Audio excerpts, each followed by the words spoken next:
अच्छी खबर में किंतु की गुंजाइश न रह जाए और बुरी खबर से परंतु सच्चाई ढूंढ कर लाए। ऐसी अच्छी और सच्ची खबरों के साथ आपके साथ मैं हूं नवजोत सिंघाला। एक ऐसा शो जहां दिन की बड़ी खबर हम आपको आसान शब्दों में पॉइंट बाय पॉइंट समझाएंगे, यानी बड़ी खबर का सच्चा और अच्छा विश्लेषण। राम मंदिर शिखर पर धर्मध्वजा की होगी स्थापना। इस मौके पर अवधपुरी में आध्यात्म संस्कृति के वैभव का संगम दिखेगा। 25 नवंबर को अयोध्या में फिर रचेगा इतिहास। 7000 वीआईपी बनेंगे ध्वजारोहण के साक्षी और समंदर में उतरा नौसेना का मौन शिकारी।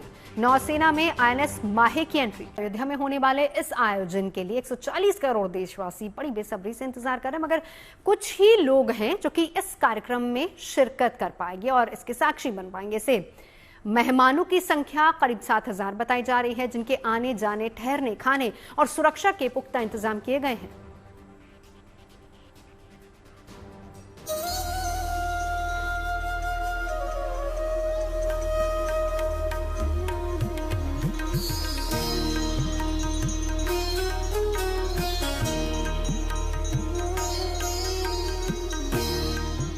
प्रभु श्री राम के मंदिर की ये भव्यता और ये सुंदरता हर किसी को मंत्रमुग्ध कर दे रही है। उस पर मंदिर के शिखर पर फहराता ये ध्वज मंदिर की खूबसूरती में चार चांद लगा दे रहा है।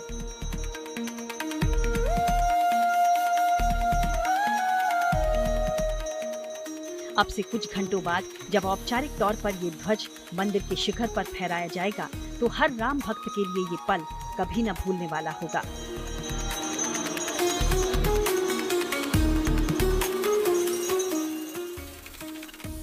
सुबह होने वाले ध्वजारोहण समारोह से ठीक पहले एक बार फिर मंदिर के शिखर पर ध्वज फहराने का रिहर्सल किया गया, ताकि अभिजीत मुहूर्त के दौरान जब ध्वजारोहण हो तो कोई तकनीकी दिक्कत पेश न आए।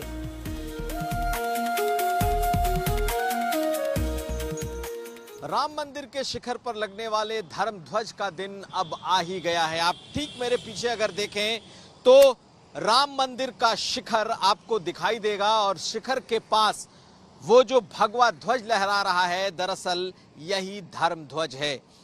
22 फुट ऊंचा और 11 फुट चौड़ा ये धर्म ध्वज आज इसे रिहर्सल के तौर पर इस राम जन्मभूमि के शिखर पर फहराया गया है। लेकिन प्रधानमंत्री मोदी कल यानी कि 25 नवंबर को इस धर्म ध्वज को इसका ध्वजारोहण करेंगे। इस ऐतिहासिक ध्वजारोहण समारोह को हर कोई देख पाए, इसके लिए कई प्लेटफॉर्म्स पर इसका लाइव प्रसारण करने की तैयारी है, मगर करीब 7000 ऐसे लोग होंगे जो इस ध्वजारोहण को करीब से देख पाएंगे। इन 7000 खास मेहमानों में पूर्वी उत्तर प्रदेश के लगभग 3000 लोग, अयोध्या जिले के 3000 साधु संत और देश भर की करीब 1500 जानी मानी हस्तियां शामिल हैं। बताया जा रहा है कि इन नामचीन हस्तियों में आरएसएस प्रमुख मोहन भागवत के अलावा उद्योग, फिल्म और खेल जगत के बड़े चेहरे शामिल हो सकते हैं।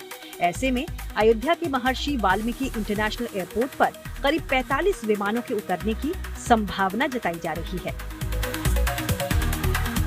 राम जन्मभूमि मंदिर के शिखर पर ध्वज चढ़ाया जाएगा। राष्ट्रीय स्वयंसेवक संघ के सरसंघचालक मोहन भागवत, देश के प्रधानमंत्री श्री नरेंद्र भाई मोदी, उत्तर प्रदेश की राज्यपाल महोदया और उत्तर प्रदेश के माननीय मुख्यमंत्री इस अवसर पर उपस्थित रहेंगे। श्री राम जन्मभूमि तीर्थ क्षेत्र के सभी न्यासी उपस्थित रहेंगे। अयोध्या के ज्यादा से ज्यादा संत महात्मा उपस्थित रहेंगे। पूर्वी उत्तर प्रदेश के समाज को बुलाया गया है।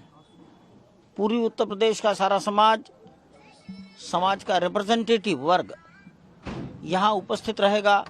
लगभग 7000 संख्या इस पूरे कार्यक्रम में उपस्थित रहने वाली है।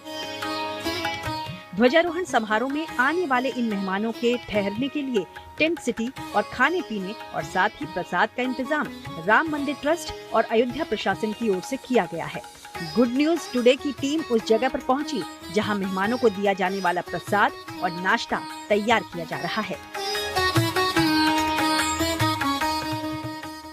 मैं इस वक्त तीर्थ क्षेत्र भवन में मौजूद हूं अयोध्या में, और ये तमाम बनारसी महिलाएं जो बनारस से यहाँ पर आई हैं और खाने की और नाश्ते की तैयारी यहाँ पर कर रही हैं। एक जैसा परिधान, खूबसूरत ये तस्वीरें जहां प्रसाद तैयार किया जा रहा है, क्योंकि राम की नगरी में बनने वाला भोज किसी प्रसाद से कम नहीं है और यहीं से बनकर वो पैकेट्स तमाम तैयार होंगे जो कल आने वाले गेस्ट को दिए जाएंगे। अभी हमने आपको दिखाया किस तरीके से नाश्ता और भोजन तैयार हो रहा है जो विशेष मेहमान आने वाले हैं। अब मैं आपको दिखाती हूँ मिठाइयाँ, किस तरीके से अयोध्या में मिठाइयाँ तैयार हो रही हैं। अलग अलग पैकेट्स तैयार किए जा रहे हैं, कचौरियां बनाई जा रही हैं, मटर की कचौरी है, इसके अलावा कलाकंद यहाँ बनाया गया। ये कौन सी बर्फी है? और ये बादाम बर्फी है और ये गोंद का लड्डू है।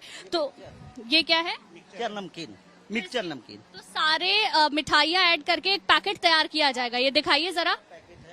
अच्छा अच्छा, इस तरीके से पैकेट तैयार रहेगा। मिक्सचर है, ये चटनी है, गोंद की लड्डू है, बादाम की बर्फी है, ये मटर की कचौड़ी है। इसके साथ एक चम्मच एक नैपकिन पेपर लगा के हम लोग पैक करके देंगे। जाहिर है जब इतनी बड़ी बड़ी हस्तियां और हजारों लोग अयोध्या पहुंचने वाले हैं तो इनकी सुरक्षा एक बड़ा पहलू है। लिहाजा मेहमानों की सुरक्षा के लिए जमीन से लेकर आसमान तक निगरानी की जा रही है। जानकारी के अनुसार शहर में अलग अलग जगहों पर निगरानी के लिए 15,000 सीसीटीवी कैमरे लगाए गए हैं और तो और सुरक्षा में एनएसजी, सीआरपीएफ, एसपीजी के जवान तक मुस्तैद हैं। इनके अलावा आईबी और अयोध्या पुलिस भी सुरक्षा में जुटी है।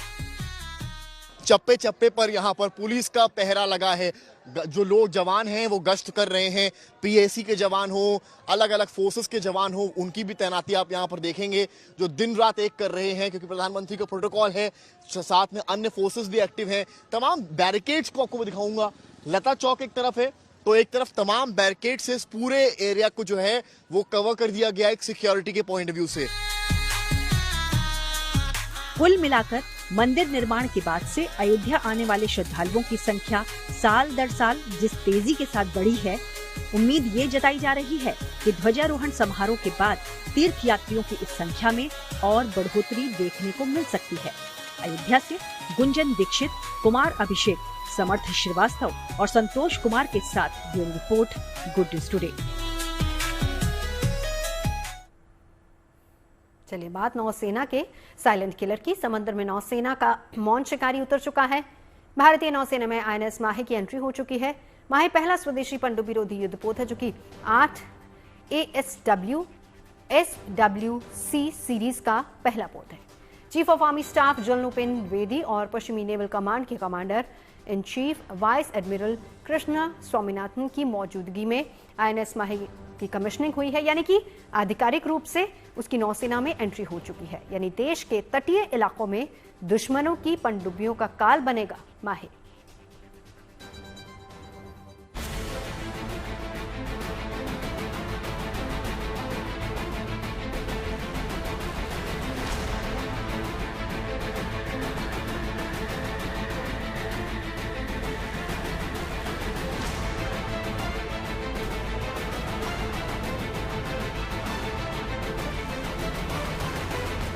ये साधारण पनडुब्बी नहीं बल्कि दुश्मनों के लिए काल है जिसने समंदर में दस्तक दे दी है।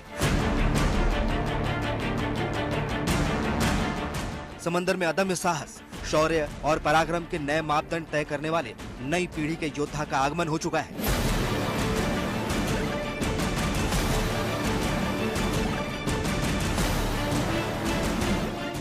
किसी भी परिस्थिति में हार नहीं मानने का जज्बा रखने वाली भारतीय नौसेना के नए सुरमा का आगमन हो चुका है जो समंदर की तेज लहरों पर भी बेहद फुर्तीला और तेज साबित होगा। समंदर की गहराई हो या उथला पानी, चुपचाप दुश्मन के सबमरीन का शिकार करने में आईएनएस माहे को महारत हासिल है। इसी खासियत की वजह से इसे साइलेंट किलर भी कहा जाता है। समंदर के तटीय हिस्सों में भी बिना किसी शोर शराबे के दुश्मन पनडुब्बियों का पता लगाने में सक्षम है और उन्हें बिना वक्त गवाए निशाना भी बना सकता है।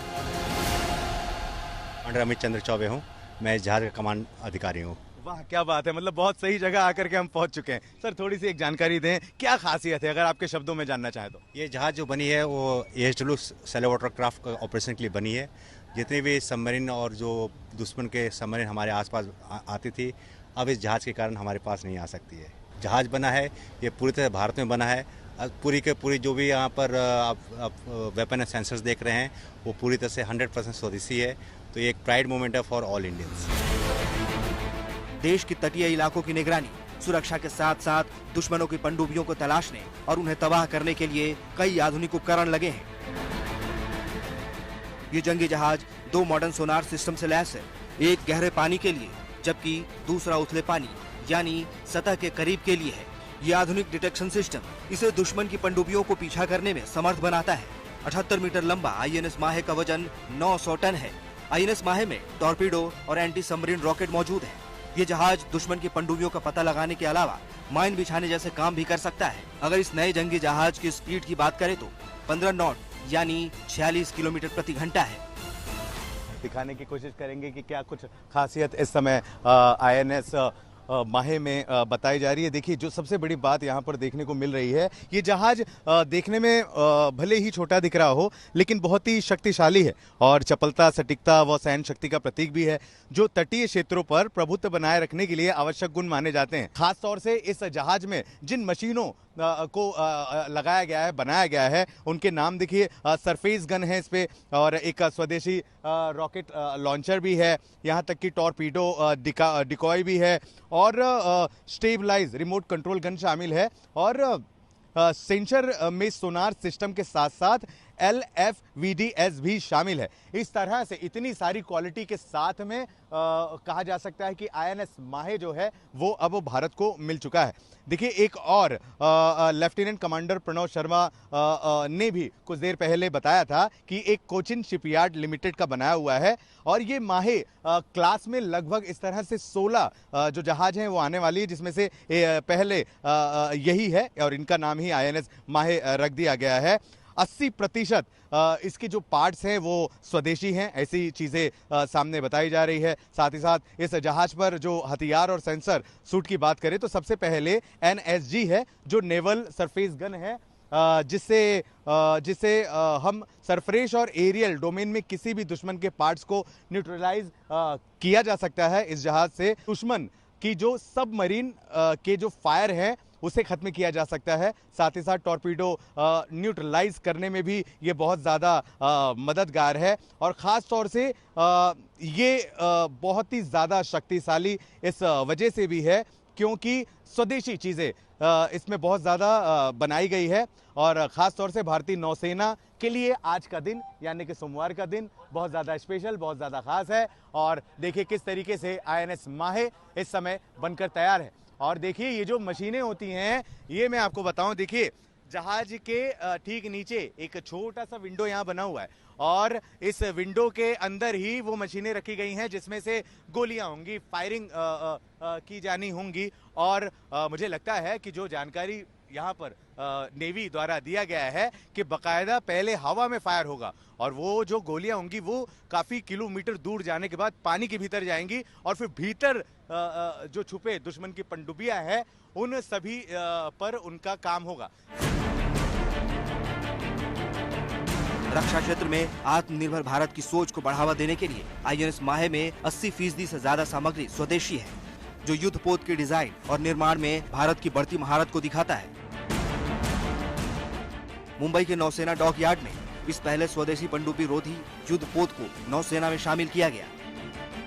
अधिकारी हैं, नेवी अफसर हैं, उनके परिवार जो है वो अभी इस समय आईएनएस माहे का निरीक्षण कर रहे हैं, घूम रहे हैं, बकायदा माहे को देखा जा रहा है। और देखिए किस तरीके से समुद्र तट की रक्षा करने के लिए एक नया महारत हासिल करते हुए आईएनएस माहे इस तरह से तैयार होकर खड़ा हो चुका है। माहे को देखिए किस तरीके से लोग देख रहे हैं, सेल्फीज खिंचा रहे हैं, फोटो खिंचा रहे हैं। बहुत ही सुंदर पल इस समय भारत के नौ सेना के लिए स्पेशली यहाँ पर देखा जा रहा है। और कुछ देर पहले तमाम जो मेहमान हैं एक से बढ़कर एक वो यहाँ मौजूद थे। अब धीरे धीरे लोग जा चुके हैं, अब लोगों को यहाँ से हटाया जा रहा है। लेकिन जो सबसे ज़्यादा खास काम जिसके लिए आज का दिन रखा गया था वो स्पेशली आईएनएस माहे के लिए है और माहे आज से अपने काम पर लग चुका है। आज से माहे जिस स्पेशल चीज़ों को लेकर पहुंचा हुआ है, अपने हथियारों को लेकर के, वो सारी चीज़ें यहाँ फिलहाल देखने को मिल रही है।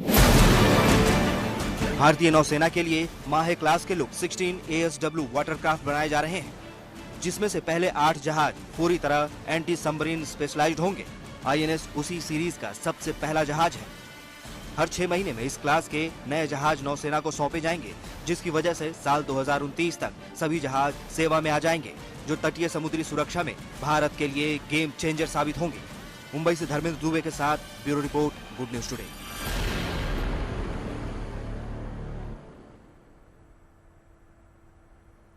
बाहुबली फेम प्रभास की मच अवेटेड फिल्म स्पिरिट की शूटिंग शुरू हो चुकी है। रविवार को इस फिल्म के मुहूर्त सेरेमनी में फिल्म की स्टार कास्ट शामिल हुई, लेकिन फिल्म के हीरो प्रभास शामिल नहीं हुए। दरअसल डायरेक्टर ने उनको हाथ में लिए क्लैप बोर्ड की तस्वीर दिखाई, लेकिन प्रभास का चेहरा तब भी नहीं दिखाया गया और तभी इसे लेकर सोशल मीडिया पर चर्चा शुरू हो गई कि आखिर क्यों प्रभास का लुक रिवील नहीं किया जा रहा है।